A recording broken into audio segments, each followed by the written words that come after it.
Daniel Guichard, invité de l'émission Dans le rétro sur France Bleu, a notamment exprimé sa déception et sa colère concernant le traitement des soignants suspendus pendant la pandémie du Covid-19. L'interprète de la tendresse a déclaré que c'était pour lui une honte qu'ils aient été suspendus et n'aient pas reçu de salaire et qu'ils ne soient pas aujourd'hui en mesure de bénéficier de chômage ou d'une quelconque forme d'aide. C'est une honte ce qu'on a fait aux soignants qui ne voulaient pas avoir une piqûre parce qu'ils avaient des doutes. C'est une honte qu'on demande aux infirmières qui ont le Covid d'aller travailler quand même. C'est une honte d'avoir fait venir des pompiers européens alors qu'il y a des milliers de pompiers qui ont été suspendus. Les politiques qu'on a, c'est une honte. Les gens qui n'ont rien dit, c'est une honte, a-t-il lancé au micro de Déborah Grunewald.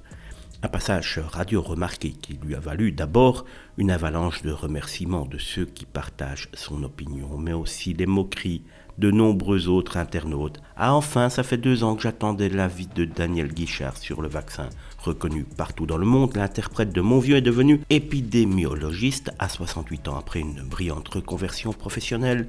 Daniel Guichard va faire un duo avec Francis Lalanne. Contrairement aux apparences, Daniel Guichard, c'est vraiment pas The Brain, ce serait plutôt The Brel. Pouvait-on notamment lire sur Twitter, l'heure n'est manifestement pas à la tendresse, mais une fois de plus, on peut remarquer que Twitter s'emballe pour pas grand-chose, puisque Daniel Guichard, dans cette interview en tout cas, n'a pas pris option pour ou contre le vaccin Covid, ni dit que le vaccin était dangereux. Il pense simplement que c'est une honte de ne pas avoir laissé aux gens le choix de se faire vacciner ou pas. Et cela, malheureusement, c'est très difficile à faire comprendre à une certaine partie d'Internet.